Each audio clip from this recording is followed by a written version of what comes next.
Bonjour et bienvenue dans l'édition du mois de novembre du journal vidéo proposé par la ville de Visé.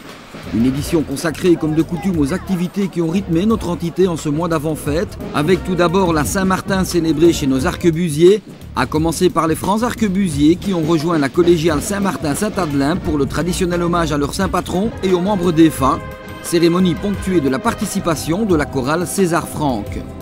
Une fois l'office terminé, c'est au son des airs traditionnels et des coups tirés par les mousquets que la Gilde a regagné son local de l'Alliance. Dans la foulée, les francs arquebusiers ont également proposé leur dîner de loi à l'instar de Visé, organisé comme il se doit avec les membres de la confrérie de loi. Cet après-midi gastronomique a attiré son petit monde. Du côté des anciens arquebusiers, les festivités ont traditionnellement commencé la veille de la Saint-Martin par le toujours apprécié feu de la Saint-Martin, bouté sous l'île Robinson. Et cette année, au contraire des précédentes, la météo était de la partie, ce qui a valu à la Gilde des Rouges une soirée extrêmement agréable. Une bonne mise en jambe avant le dimanche de la fête, durant lequel s'est déroulé l'habituel rituel, de l'appel de 4 h du matin par les tambours, à la retraite au flambeau en soirée, en passant notamment par la marche d'offrande, au fait de la journée célébrée en la collégiale Saint-Martin-Saint-Adelin. Nous en profiterons pour vous signaler qu'une très belle exposition se tient au musée de Visé précisément sur le thème des Gildes, mais aussi des traditions festives et religieuses en Basse-Meuse. Nous vous la présentons par ailleurs en détail. De notre passé armé, il était bien entendu aussi question le 11 novembre, avec la commémoration de l'armistice. Et cette année encore, nombreuses et nombreux étaient celles et ceux à être de la partie pour rendre hommage à leurs ancêtres anciens combattants.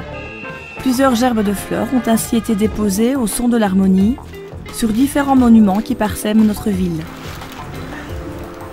Souvenir toujours d'un autre genre et photographique ceux-là, avec le photoclub Zoom qui exposait à la salle des Arbalétriers. Un rendez-vous qui coïncide avec l'arrivée de ce club à Visé après une quarantaine d'années passées à Hermal. Désormais, les réunions se dérouleront donc au Centre culturel de Visé. Des rendez-vous durant lesquels tous les amateurs passionnés de photos observent, analysent et critiquent les différents clichés présentés. L'un des espoirs de ce déménagement est d'attirer des jeunes qui seraient passionnés par la photo, histoire de sensiblement rajeunir la moyenne d'âge du club. À bon entendeur. Restons dans l'audiovisuel avec la présentation du film définitif réalisé avec des jeunes visétois dans le cadre de l'opération mise sur pied par la ludothèque La Porte Ouverte.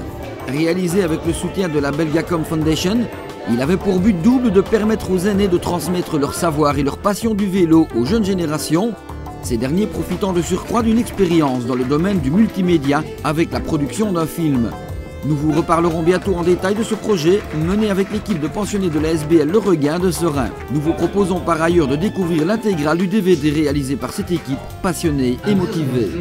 Quelques jours plus tôt, notre ludothèque avait aussi organisé une bourse aux jouets en ses établissements de la place de la Collégiale. Particulièrement bien fournie et exhibée sur les 2 étages de la Porte Ouverte, à quelques jours de la Saint-Nicolas et de Noël, cette bourse a, cette année encore, rencontré un franc succès. Action louable également, inaugurée début novembre dans le quartier de la Ouade, en présence de nombreuses personnalités, la tour aux hirondelles. Réalisée par les élèves de l'Institut Saint-Joseph, cet édifice est censé aider à ramener ce volatile migrateur dans nos régions dès le printemps prochain. Il faut en effet savoir que sous l'effet des pesticides, des modifications de l'habitat agricole ou encore de l'endiguement des ruisseaux, c'est une diminution de 30 à 50% de la population des hirondelles qui a été enregistrée en nos contrées. Rendez-vous dans quelques mois pour juger des premiers résultats. Enfin, notons que le CS Visé a présenté un nouveau partenariat avec la commune italienne d'Ondalo. Un accord qui porte sur 3 saisons et qui prévoit que la préparation physique de notre équipe première se fera dans cette station de sport d'hiver des Dolomites. En échange de la mise à disposition des infrastructures locales qui permettront aux joueurs de bénéficier des bienfaits d'une préparation en montagne, le CS Visé assurera la promotion de cette région en plein développement touristique. Avant de vous quitter, nous vous fixons d'ores et déjà rendez-vous dans un mois environ pour l'actualité de l'entité visétoise du dernier mois de cette année 2012.